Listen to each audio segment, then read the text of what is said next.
Hi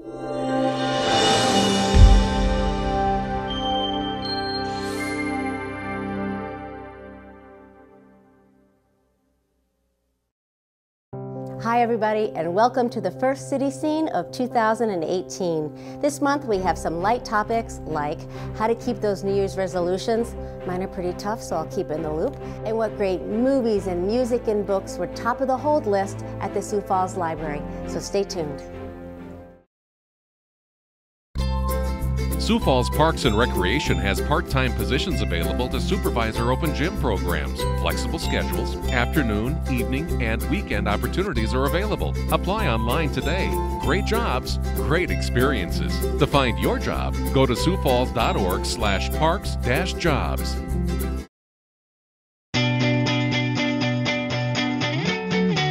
Hi, this is Dr. Abdul Wahab from Falls Community Health. I'll be talking about exercise in diabetic patients. Before starting any exercise regimen, please talk to your primary care provider. Walking for 20 to 30 minutes 4 times a week will lower your risk for cardiovascular events, such as ischemic heart disease and stroke.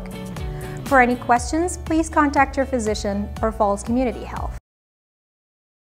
Welcome back everybody. Up first is Steve Fessler with Sioux Falls Fire Rescue talking about the importance of accreditation. Hi, this is Division Chief Steve Fessler with Sioux Falls Fire Rescue. And today I'm talking with Division Chief Jeff Helm. And a couple of things I want to talk about. Well, the main thing is accreditation. Yeah. Get a little explanation for the viewers of what it is, what it means, how's it affect them, how's it affect us, all that kind of stuff. Well, in essence, accreditation is just basically you're reviewing your whole operations. Everything you provide to your community, you're looking at it. You're looking at it with narrower eyes, so to speak, so that way you can judge how it's working, the outcomes that are coming from them, and how you can improve those areas. So that's just really the down and dirty of what accreditation is. And agencies that are looking to be accredited have a process to go through that allows them to do that. And there's a third-party view that helps you with that, so that way you know that you're meeting best standards throughout the nation. Okay, and how often does our organization go through accreditation?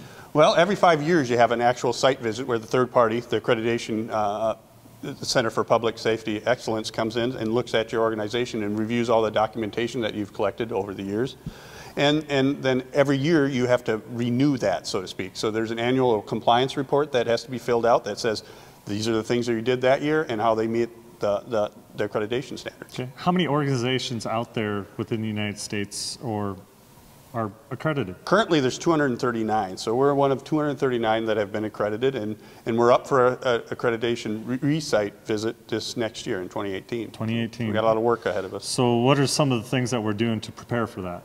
Well, we have to do all our documentation. Those are living documents, so yearly you're keeping them up to date, but obviously as the site visit gets here, you want to do an extra look at that to say, what are your programs doing, what are the services that you're doing, and all our documentation up to date. Look at our response times, how do those look compared to previous years and to the best standards, and see the things that we've done to get to where we're at now and where we need to get to be better at what. So we're really taking a good, close, in-depth look at ourselves to see what we can do to improve and just be all out a better organization. Yeah, exactly. Any organization, whether it's public safety or private, you're going to look at things to improve. And this is one of those things that we do as a public safety agency, is to look to improve year after year. Every program we have, look at the outcomes and see how can we get better in those. How can we deliver our services better? How can we respond to EMS better? All the areas that we do in fire rescue, you look at those areas and you see what are we doing well, what are some gaps that we can shorten to improve. So when they're on site doing the on-site visit, what are some of the things that we can get back from them? Well, every 5 years when they do their on-site visits, pretty in-depth. They look through everything. So they're looking for what you've written, and then they're going to validate the things that you've written to say, hey, does it match up with what we're seeing? And then when they do that, they step back, they look at all the information that we've collected and the things that they've collected when they're on site, and they'll give us recommendations, which is always a good thing. We had a third party come in and says they see it with a little different eyes, give you improvement areas, could be in EMS, could be in our deployment, it could be in any service that we provide. Okay. Community risk reduction areas, all those things that obviously are important to us and our citizens. So they'll give us feedback on all those areas and recommendations on things that we can do to help continue improvement. It's all about improving. That's Correct. the most important thing. Correct. Thanks, Jeff. You're welcome. If you'd like more information on the accreditation for Sioux Falls Fire Rescue, go to www.siouxfalls.org/fire. Thanks, Steve. Up next is Mary Michaels talking about the importance of keeping those New Year's resolutions. Hello and Happy New Year. I'm Mary Michaels with Live Well Sioux Falls in the Sioux Falls Health Department. And with me today is my coworker from Live Well Sioux Falls, Alyssa Gailey. And we're here because we're talking about New Year's, and oftentimes that means people are talking about New Year's resolutions, which can seem kind of hard to keep. And oftentimes it's because maybe we're not quite setting realistic goals. But looking at the word resolution, one of the meanings actually means to break something into smaller parts. So Alyssa and I are here to talk about how we can set some goals for the new year, but break those into parts that are realistic and help you to be successful. So let's start with losing weight. That's a typical New Year's resolution. So Alyssa, you're a registered dietitian by training. So what's some of the advice that you give to people that are looking to make lifestyle changes? So with losing weight, it's important to just take simple steps and take them slowly. For instance, if you want to increase your fruit and vegetable intake, maybe trying to get one extra fruit or vegetable in every day. And you can do that by adding them to smoothies, or just adding a fruit or vegetable into a soup that you really like. And you can do that with fresh, frozen, or canned. All are just as nutritious. And even with the can, there's things that you can do to make those healthier too. If people are worried about sodium, what can people do when they're looking at canned fruits and vegetables? So just simply rinsing them for 30 seconds will get most of that sodium out of there. And then if you have canned fruits, rinsing those will get a lot of that sugar that they're canned in out of there. That's really great advice. Yeah. So just making those small steps, maybe if it's drinking water, adding 1 extra cup of water a day or something like that. So make those goals a little more achievable. Yeah. So we know too with losing weight, exercise is part of that equation, but it's not really just exercise like you have to go to the gym. Every little bit of activity can help. The recommendation is that we get 150 minutes a week for adults, and there's lots of ways to get that in little bits throughout the day. But we have an activity with Live Well Sioux Falls that's coming up, so maybe that'll help give people a kickstart. Tell us about that. So we have our winter marathon called Beat the Blues, and we're just encouraging people to get outside. Winter can be kind of a rough time for some people, so getting outside and skiing or snowshoeing or even playing. And we're encouraging everyone to get 26 miles in, which is a marathon. And you can download the mile tracker at livewellsiouxfalls.org. Yeah, so it's really quick and easy. Just anything counts, and just keeping track of those miles and maybe even seeing how many marathons you can complete over the length of time. So when does this program run? So this program runs from January 22nd to February 28th. And then we're having a celebration on March 3rd for everyone that has turned in their mileage logs. So that'll be great. It's, days like when it's really, really cold, or maybe if the snow is falling and it's a challenge to get outside, can people do something inside? Yeah, so around Sioux Falls, there's a lot of walking clubs at the community centers, which would be a great opportunity. Or doing a walking mile at the aquatic center would also be a great. So every little bit it counts. So whether it's walking the dog or going for a longer walk or hike or swim or ice skating or anything like that, every little bit helps really, not only to boost your health, but we know that when we're physically active, that can also help us reduce the risk of disease. So really great tips there. So as we wrap up, we encourage people to think about those small changes that they can make to get some activity in now that we've gotten through the holidays. And another common resolution we hear a lot is quitting smoking. And so we just want people to know that the South Dakota Quit Line is available to help you with that, or if you know somebody who needs help quitting, it's free, it's easy. All you have to do is dial 1-866-SD-QUITS. And we do have a link to the quit line on our website as well. So remember that it takes 21 days to make a habit, but only 1 day to break it. So if you set those SMART goals, those small goals like you mentioned, Alyssa, and take it one step at a time, and if you get off track, that's okay. You can start over, get yourself back on track, and keep going so you can make 2018 the happiest, healthier year yet. So you can find more tips as well as information about our Beat the Blues Winter Marathon at www.livewellsiouxfalls.org. Happy New Year. Joining us now is Scott Timmer with Sioux Falls Park and Rec, and we're here to learn everything about the ice skating in Sioux Falls during the winter. Hi, Scott. Hi. Behind us, we have a winter wonderland of ice. Tell me about how this gets created, who comes, all the kind of what's what. Sure, you bet.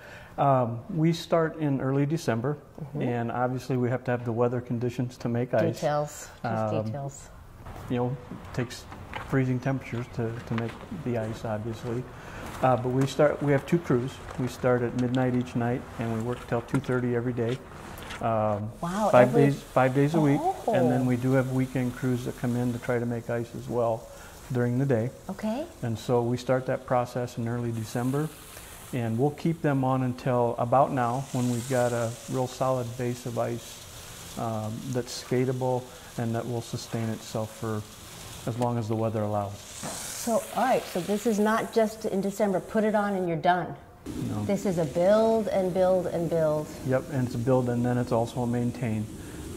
We will begin that process next week of maintaining, continue building as the temperatures allow, but we'll maintain the ice until the conditions are unsafe. And each morning the rinks get brushed, and then when conditions allow, we actually Zamboni the rinks, which means... I don't mean to laugh, but I had no idea. Yeah, we do a lot to try to maintain our ice. And so tell me what's special about right behind us here at Sherman Park. You bet. Well, Sherman Park and Memorial Park are the 2 rinks in town that we have hockey rinks available for the public to use as well. When you say the public, does that mean anybody can come down and have sort of pickup games? Sure, absolutely. It's not scheduled, and so it's open ice, open skate for everybody. Again, I really have to look at my little guide a little bit better. I had no idea.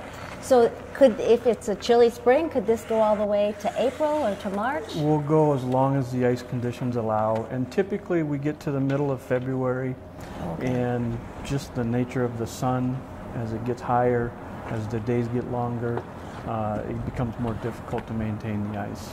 So this year was a little bit late. Yes, we were a little bit late. Because I was walking around saying, this is weird, this is so nice. Yeah, 50 degrees in December is unusual. Yes. Yeah. So what are the hours for folks? We're open daily, and if people can check the winter activities guide online at siouxfalls.org and check the Park and Recreation website, and it'll give you all the hours. Generally during the week we're open at 4 o'clock. On the weekends we're generally open at 1 o'clock.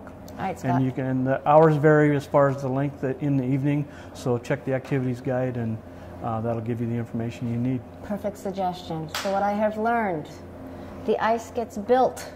It's not just a one-time pour. Right. The Zamboni comes out, Yes. a term I haven't used for years. And 2 of the parks have hockey rinks that you can just come and have pickup games on. You bet. Scott, thanks so much. You bet. Thanks for coming out. Up next after the break, we're going to find out what were the top movies, music, and books at the library in 2017. The Midco Aquatic Center is hiring part-time lifeguard positions. Work while going to school, flexible schedules, and bonus opportunities available. No certification needed to apply. Find out more information at midcoaquaticcenter.org/employment. Improper disposal of needles and sharps can pose serious health hazards. Fortunately, there's now a simple, convenient, in-home way to dispose of these objects. Pick up your free container at any one of these Sioux Falls pharmacies. Place your used needles, syringes, lancets, and transdermal patches into the container. Once it's full, tightly seal the lid and return the container to the pharmacy and pick up a new empty one. For more information, visit siouxfalls.org/needles. Welcome back. Recently, the city's planning department held a Citizens Planning Academy.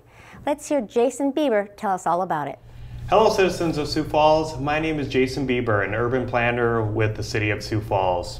Today we're going to discuss the first annual Citizens Planning Academy. The Citizens Planning Academy was created by Russ Sorensen, Sam Trebelcock, and myself to encourage citizen participation and empowerment to achieve a better understanding of community planning. We had approximately 37 citizens sign up for the first annual academy. Joining me today for a question and answer portion of the program are two of our recent graduates of the first annual Planning Academy. We have Janet Kittmans-Lally and also Ron Rizvi. This first question will be for both of you. What did you find most interesting about the Citizens Planning Academy? And Janet, if you would like to go first, please. Sure. You know, what I found really interesting was just the amount of detailed information. You know, I had a general understanding of planning and zoning just from, you know, reading articles and watching the city council meetings, but I walked away with just a rich understanding of what really goes into the process. And so I really enjoyed that. And I also enjoyed meeting all of the other people who were in the academy and hearing their questions, because I just hadn't really thought about it from some other people's perspectives. And so that was really helpful for me. And Ron, what did you find most interesting? It's a diverse group of people, but the other thing is we tend, because I'm head of a neighborhood association, but we tend to get localized. And you say, geez, the city's so diverse, there's so many different things going on, and what's going on in the future, it was really exciting. What are some of the common neighborhood concerns that citizens expressed during the rezoning process? There's actually quite a few, and I've had friends that have went through with their businesses, and I've always told them, I said, you know, you probably need to talk to your neighbors, because they're going to want to know what the lighting is, what kind of traffic is. If you just thrust it on them, it's easier, it's more positive to actually talk to them ahead of time. But I think most of the concerns in the neighborhood, everything I've always seen in City Channel or watching actual city councils, is traffic, lighting, how's it going to affect my neighborhood, is that industrial thing going to affect my property values? So there's a whole bunch. I said it in the planning thing, I knew there's a few things. I didn't realize all the different things people have, so it's, you know, it can change a whole neighborhood. Yeah, and I think you nailed it on the head there, where you were talking about the most common ones we obviously see at Planning Commission are traffic, you know, drainage, property values, you know, if it's a Walmart or Target going next to you, and that's an important aspect, that a lot of that stuff is actually already looked at as part of a building permit or as part, you know, if they don't need to rezone. So I think it's good for the citizens to understand, and it was, you nailed it, you got all the ones that we normally hear. Planning staff, specifically Russ, had developed a Citizen Academy toolkit to kind of share with other departments within the city. Would you be interested in attending another department Citizen Academy? Just some examples like the Police Academy, if Parks did an academy on how they develop parks, Health Academy, that kind of stuff. And if so, which ones would you guys be most interested in? I would certainly be interested in either any of the ones that you mentioned. Parks, certainly I think you can always know more about that. That's kind of always a hot button topic. The police, I think it's always good to know how they operate. I think there's maybe some misunderstandings about how the police department functions, so I think that would be very interesting. I think it actually is interesting. I actually had a tour of a fire station once, and I was quite interested in like what went behind the scenes in that, so I think that might be another opportunity for an academy. Yes. Great. Ron, how about yourself? Yeah, the parks, because I remember when I was in college, I worked with a couple of pools who have since changed, like Terrace Park and Frank Olson. They were a whole different ballgame then. But the streets and infrastructure, I've always been curious about that, because you see the city trucks working there. What do they have to go through? How does that work? You know, they're always fixing something. This would be kind of fascinating. Great. And then just one final question we'd love to hear. Janet, any final takeaways from the Academy? You know, just that it just made me appreciate the City of Sioux Falls and all the good work that you folks do. I mean, I think that the staff who presented to us did an amazing job fielding all of the questions from us as participants, because there was a lot of questions and discussion, and so it just made me proud to be a citizen of Sioux Falls. Great. How about you, Ron? I guess it came, she was saying, and add to it, you guys do a lot with a little, I think. I mean, I'm impressed that you step up and beyond. I mean, I've lived in other bigger cities in the country, and they don't do half what we do here. I mean, we're they might have more stuff, but percentage-wise, we're much better here. And I like that you guys are thinking so far in the future. That's great.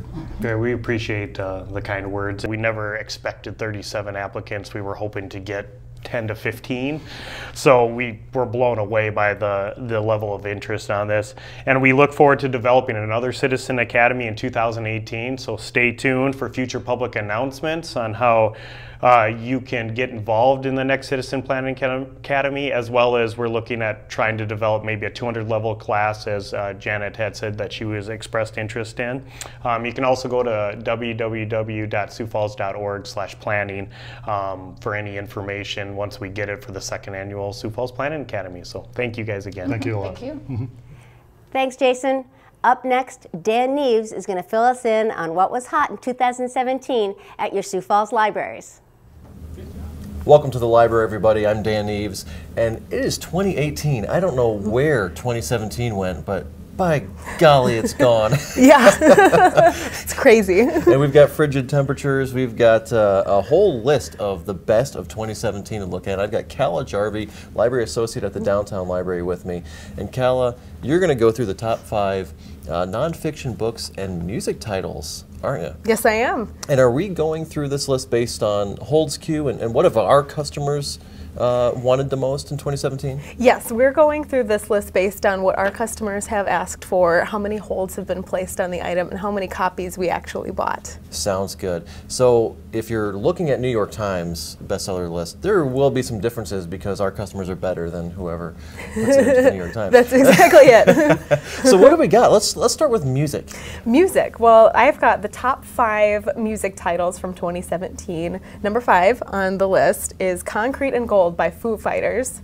Number 4 is Welcome Home by Zac Brown Band. Country music is always popular, of course.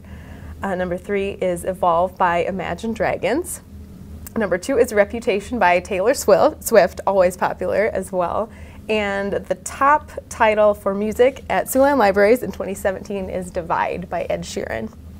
Okay, that's an interesting list. It's kind of all over the place. Yeah, no one genre really takes control. Have you listened to the Foo Fighters album? I haven't.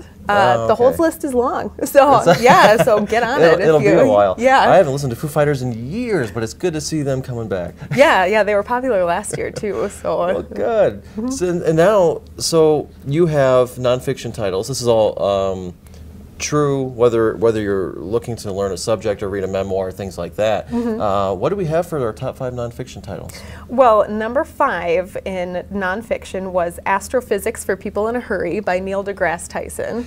Of course that's number 5. Yeah, of course. Number 4 was Al Franken, Giant of the Senate by Al Franken. Okay. Politics were big this year. Oh yeah. Number 3 was Option B by Sheryl Sandberg.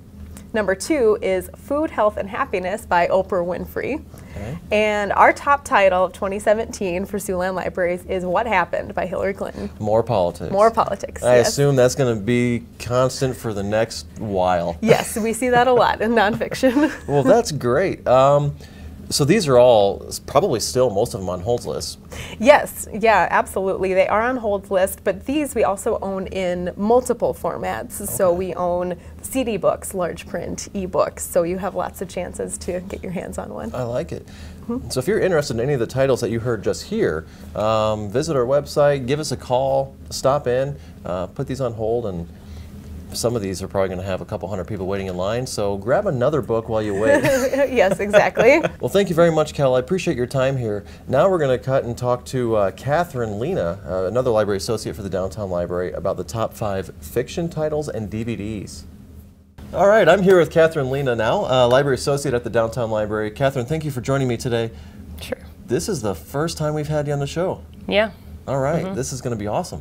So you're going to go through the top 5 2017 titles for DVDs and for adult fiction, so novels, fake stories, things like that. And we'll start with fiction. Spoiler alert, James Patterson isn't on the list, which is crazy. Yeah, I think he just came out with so many books, there wasn't any single standout this year. If we were doing top 10, he would be on the list, but he just didn't make the top 5. Yeah, he's sprinkled throughout the top 10, but maybe he's losing his touch. Got to work with some different people. I don't know. So somebody had to take his place. What do we have for the top 5 fiction titles? Sure. Number 5 was Deep Freeze by John Sandford. Number 4 was Into the Water by Paula Hawkins. Number 3 is The Rooster Bar by John Grisham. Number 2, Hardcore 24 by Janet Ivanovich. And number 1 is Camino Island by John Grisham. Nice. So John Grisham's on there twice. So James Patterson, look out. Yeah, Man. I guess so. And Grisham's always been popular too. Janet Ivanovich surprises me. I don't think I've ever seen her in the top 10. Really? 24, man. 23 other titles. Yeah, it's that numbered series that she does that's usually pretty popular. The Plum series, I think. Yeah, right. Yep. Yeah. So what do we have for top 5 DVDs of 2017? The top 5 DVDs that were most in demand this year were, number 5 was Arrival, number 4 was La La Land, number 3, Hacksaw Ridge, number 2, Manchester by the Sea, and number 1 was Hidden Figures. All right, that's another list that's kind of broad. It's all over the place. Yeah, I think a lot of Oscar nominees from earlier this year. Yep, which those are always big. We do Oscar programs too, where we watch the ones that are nominated or old winners at the library. So a lot of those are used that way. But interesting. And these are probably all still on Hold's list, like the other titles we saw with Calla. Yeah, some of them. Please give us a call, stop in, visit us online, put these on hold. If you haven't seen or read any of these books, do so. They're popular for a reason, very well done material. And any other materials you want to see or read or listen to, stop in, come see us. What is going to be on 2018's top 5? We'll have to wait and see. We've got a while to go. Yeah. Well, thank you for joining me here today, Catherine. Thank you guys. Visit us online, visit us in shop here at any Siouxland Libraries location, or give us a call, 367-8720. Thanks, Dan. Well, folks, that's all we have this month. Be sure to join me next month for City Scene. If you're looking for more information, visit siouxfalls.org or check us out on YouTube. I'll see you next month.